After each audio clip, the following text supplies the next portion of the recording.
नमस्कार साथियों, मैं मनीष भारती संस्कृति पीसीएस चैनल पर आप सभी का स्वागत करता हूं। साथियों, आप जानते हैं कि हम लोग करंट अफेयर्स का रिवीजन कर रहे हैं आगामी बीपीएससी के प्रारंभिक परीक्षा को ध्यान में रखते हुए, और आज हम लेक्चर नंबर 30 तक पहुंच चुके हैं। बीपीएससी में सिर्फ यहां पर मैं सिविल सर्विसेज एग्जामिनेशन की बात नहीं कर रहा हूं, विभिन्न जो वनडे एग्जाम्स होते हैं सभी के लिए ये आपको लाभदायक होगा। और 10 टॉपिक और 10 क्वेश्चन उससे लाते हैं। पहले टॉपिक पर चलते हैं, पहले प्रश्न के साथ। आज हाल ही में कौन सा देश कोलंबो सुरक्षा कॉन्क्लेव में शामिल होने वाला 5वां पूर्ण सदस्य देश बन गया है? देखिए, जुलाई 2024 की यह घटना है और बांग्लादेश को लेकर के चर्चा किया जा रहा है कि जुलाई 2024 में कुछ फैक्ट जो लिखता चलूंगा वो आपको ध्यान में रखना है कि जुलाई 2024 में बांग्लादेश, ठीक है, तो बांग्लादेश जो है, ये फैक्ट ध्यान रखिएगा, यहां पर सी विकल्प हो जाएगा। बांग्लादेश जो है कोलंबो सुरक्षा कॉन्क्लेव में शामिल हो गया है।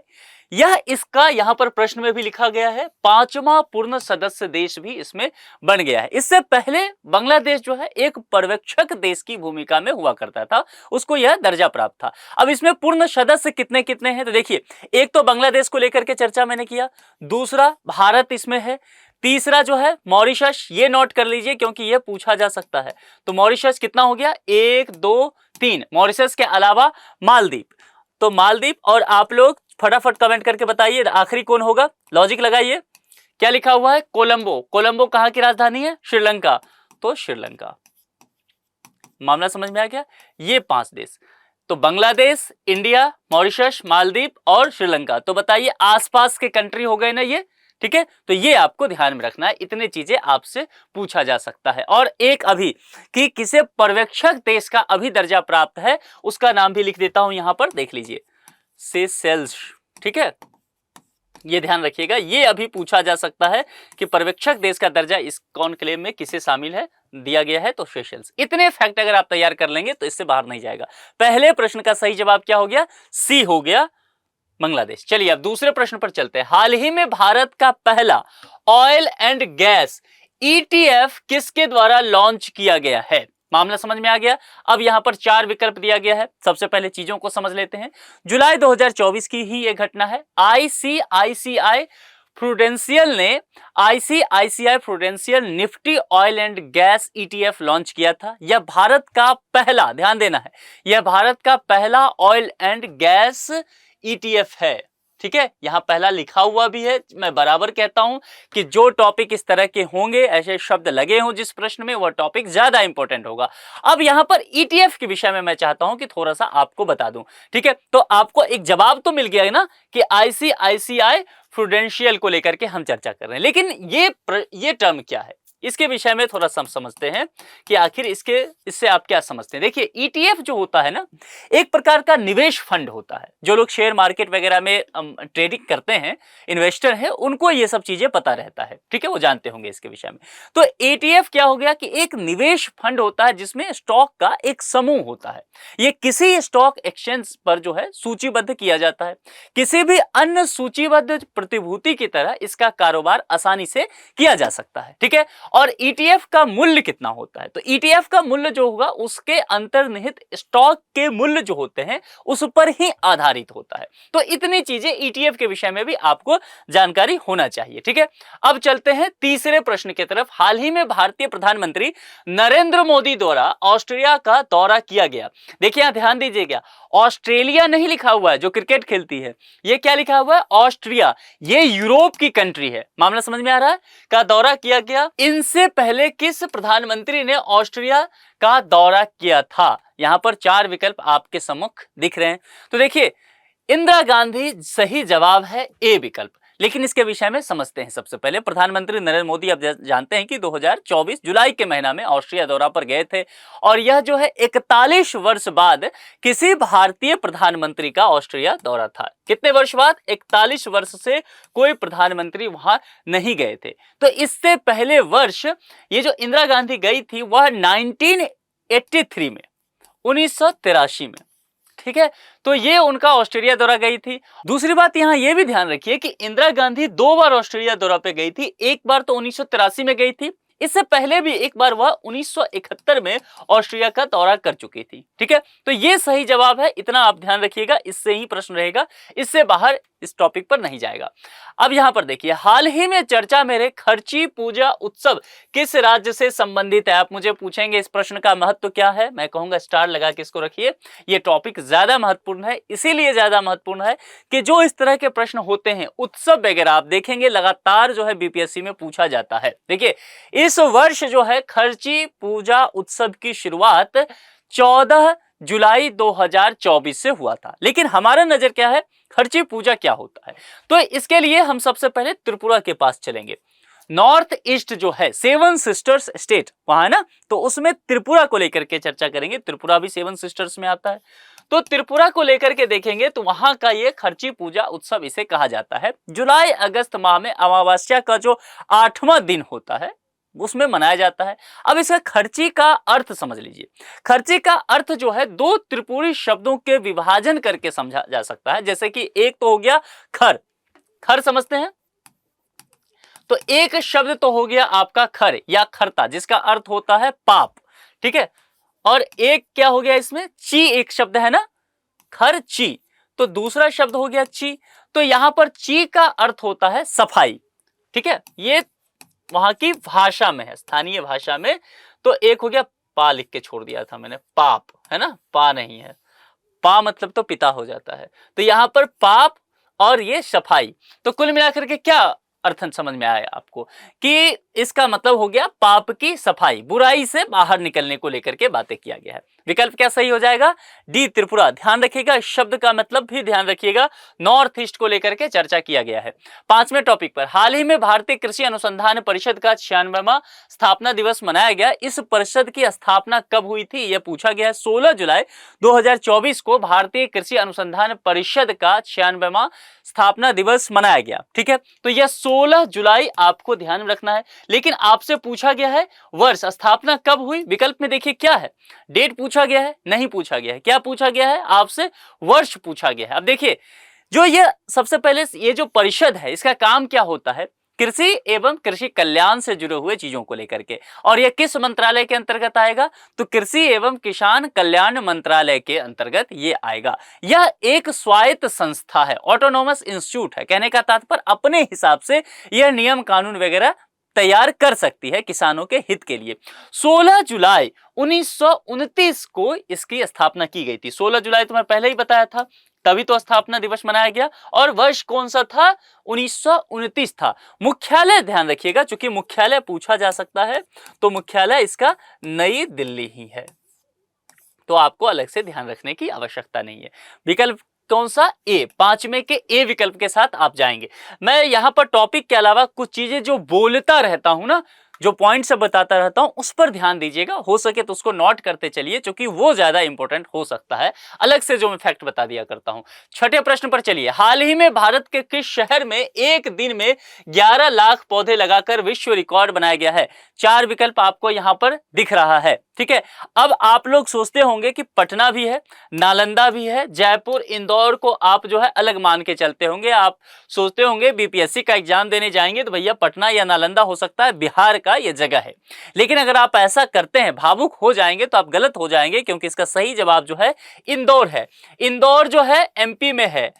कहते हैं कि कहां से हो, एमपी सर, नाम क्या है, एमपी सर, तो वही एमपी है, ध्यान रखना है, मध्य प्रदेश। और इंदौर क्या है, यहां पर स्वच्छ शहर माना जाता है। सफाई के मामले में इंदौर नगर निगम ने लगातार कई वर्षों से पुरस्कार जीते हैं। जुलाई 2024 में मध्य प्रदेश के इंदौर शहर में 24 घंटे में 11 लाख से अधिक पौधे लगाकर जो है यह कारनामा किया गया और गिनीज वर्ल्ड रिकॉर्ड बुक में नाम दर्ज हो गया। इसके लिए एक प्रोग्राम चलाया गया था। क्या प्रोग्राम था, देखिए, एक पेड़ मां के नाम। तो एकदम इमोशनल जो है वह अपील कर दिया गया। हो सकता है ये आपसे पूछा जाए कि ये जो कार्यक्रम चलाया गया, इस कार्यक्रम का नाम क्या था। ठीक है, एक पेड़ मां के नाम अभियान एक चलाया गया। इस अभियान के तहत जो है इंदौर में कितने पौधे लगाए जाएंगे, एक टारगेट रखा गया है। वह टारगेट है कि 51 लाख पौधे लगाए जाएंगे। 11 लाख तो 24 घंटा में ही हो गया। ठीक है, और गिनीज बुक में भी आ गया। लेकिन 51 लाख तक का ये टारगेट रखा गया। स्वच्छता पर विशेष रूप से इंदौर का ध्यान रहता है, वहां के नगर निगम का। ठीक है, तो ये बात यहां पर समझना है। इससे पहले देखेंगे तो 24 घंटे में किसी एक टीम द्वारा लगाए गए सर्वाधिक पेड़ की जो श्रेणी का गिनीज बुक ऑफ रिकॉर्ड है वह किसके पास है? वह असम सरकार के पास ही है। असम सरकार के वन विभाग ने 13 और 14 सितंबर 2023 को उदलगिरी में 24 घंटे में 9,21,730 पेड़ लगाए थे। और ये जो है 24 घंटे में मध्य प्रदेश के द्वारा इंदौर शहर में 11 लाख लगा दिया गया। तो अब नाम जो है इसका भी दर्ज हो गया असम से ऊपर। मामला समझ में आ गया? इतना चीजें आपसे पूछा जा सकता है, इससे बाहर नहीं जाएगा। हाल ही में किस देश ने यूरो कप 2024 का खिताब जीता? ये प्रश्न कितना इंपॉर्टेंट है, टॉपिक मोस्ट इंपॉर्टेंट, क्योंकि स्पोर्ट्स से संबंधित प्रश्न बीपीएससी में पूछे जाते हैं, ध्यान रखिएगा। जुलाई 2024 की यह घटना है। जुलाई 2024 में स्पेन में हम बात करेंगे, स्पेन को लेकर के विकल्प भी है ए यहां पर, तो सही जवाब स्पेन ही होगा। स्पेन ने किसको हराया, यह भी पूछा जा सकता है आपसे। बीपीएससी का कोई ठीक नहीं है, क्या पूछ ले आपसे। तो ये ध्यान रखना है कि स्पेन ने जिसको हराया उसका नाम क्या है? इंग्लैंड। ठीक है, तो इंग्लैंड को हरा करके यह खिताब अपने नाम किया था। इसका आयोजन बर्लिन के ओलंपिया स्टेडियम में किया गया था। ठीक है, तो बर्लिन कहां पर पड़ता है? जर्मनी की बात किया गया है। यूरो कप का ये जो है वह 17वां संस्करण था, यह भी पूछा जा सकता है आपसे। आयोजन, मैंने बर्लिन कहा तो बर्लिन का मतलब ही आपको समझ में आ जाना चाहिए, जर्मनी। ठीक है, तो जर्मनी में इसका आयोजन किया गया था। इसमें टोटल जो है वह 24 टीम भाग ली थी। इतने फैक्ट आपको ध्यान रहेंगे तो इससे बाहर नहीं जाएगा। जवाब क्या हो जाएगा? ए। चलिए, हाल ही में किस राज्य ने एशिया की पहली लिखा हुआ है, टॉपिक महत्वपूर्ण हो गया, एशिया की पहली स्वास्थ्य अनुसंधान से संबंधित प्री क्लिनिकल नेटवर्क सुविधा की स्थापना की है? राज्य को लेकर के पूछा गया, बिहार, हरियाणा, केरल, राजस्थान। आप इमोशनल जरूर होंगे, आप कहेंगे बिहार का एग्जाम देने आए, कैसे नहीं बिहार में टिक लगाएं। यही गलत हो जाएगा। आयोग आपके भावनाओं को समझती है लेकिन उसका कद्र बिल्कुल नहीं कर रही है। बिहार इसका जवाब नहीं है, इसका जवाब क्या होगा? हरियाणा। ठीक है, तो अब हरियाणा के विषय में और इस प्रश्न के विषय में थोड़ा सा समझते हैं। जुलाई 2024 की यह घटना है। केंद्रीय विज्ञान एवं प्रौद्योगिकी राज्य मंत्री कौन है? जितेंद्र सिंह ने जैव प्रौद्योगिकी के क्षेत्रीय केंद्र में स्वास्थ्य अनुसंधान से संबंधित प्री क्लिनिक, यहां जो लिखा हुआ है आपको, प्री क्लिनिक नेटवर्क सुविधा की स्थापना की, इसका उद्घाटन किया। अब ये सुविधा कहां पर दिया गया है, किस कैंपस में है, ये आपसे पूछा जा सकता है। और इसको देख लीजिए, यहां पर ये फरीदाबाद, ठीक है, फरीदाबाद जो है वह हरियाणा में ही पड़ता है। दिल्ली एनसीआर में ये जगह आता है, तो फरीदाबाद में ही एक जगह है विज्ञान और प्रौद्योगिकी संस्थान, जो स्वास्थ्य विज्ञान और प्रौद्योगिकी संस्थान फरीदाबाद, वहां पर ये किया गया है। और विश्व की इस तरह की ये 9वीं प्रयोगशाला है। ठीक है, विश्व की 9वीं और एशिया की पहली। प्रश्न में ही लिखा हुआ है, अलग से जानने की जरूरत आपको इसमें नहीं है। अब यहां पर समझ लीजिए, ये देश में नवाचारी और अत्याधुनिक मौलिक अनुसंधान की सुविधा प्रदान करने की बात इसके तहत किया जाएगा। प्रश्न का जवाब हरियाणा, बी विकल्प। चलिए, अब 9वें प्रश्न पर चलते हैं। 9वें टॉपिक को भी देखेंगे। हाल ही में पॉल कागामे किस देश के राष्ट्रपति चुने गए हैं, चर्चा में रहा है, तो ध्यान रखना है इसका। और आप यहां पर ये जो अफ्रीका का कंट्री है रवांडा, तो रवांडा में जुलाई 2024 में रवांडा देश ने अपने नए राष्ट्रपति को चुना और उनका नाम क्या है? पॉल यहां पर कागामे।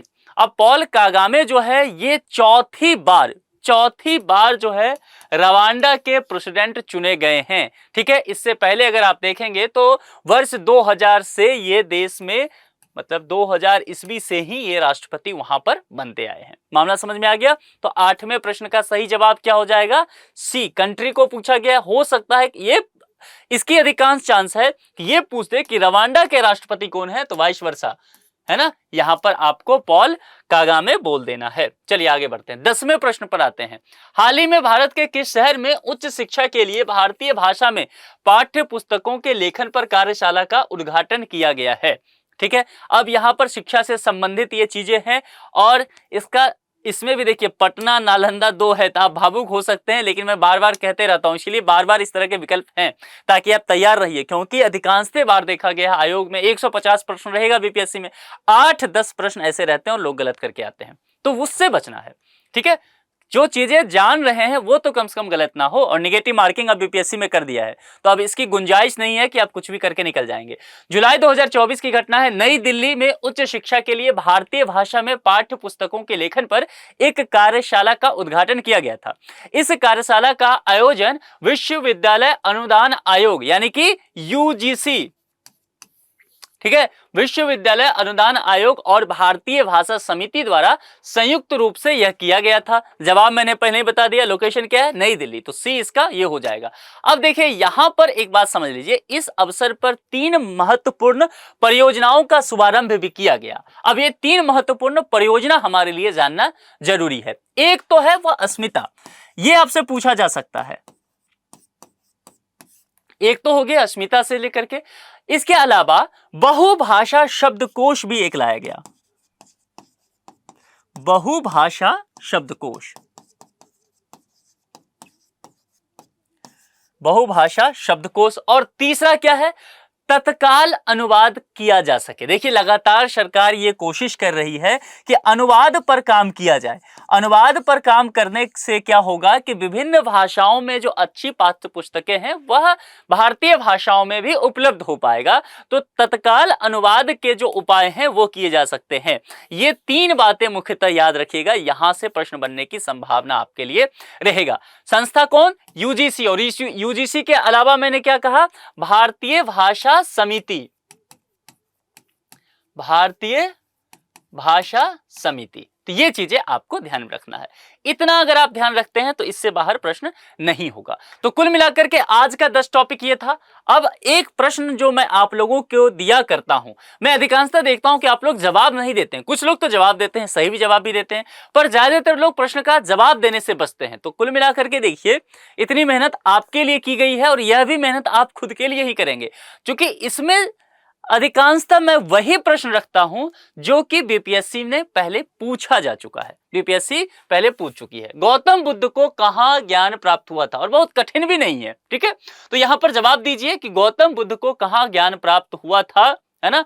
बिहार के जो लोग हैं बताएं, बोधगया, सारनाथ, नालंदा या फिर पटना। इस 4 विकल्प में से एक विकल्प सही होगा। जो भी सही हो उसका सही जवाब कमेंट बॉक्स में लिख दीजिए। आज के लेक्चर के लिए इतना ही। कल फिर मुलाकात शाम के 6 बजे होगी। अपना बेहद ध्यान रखिए। बहुत बहुत शुक्रिया।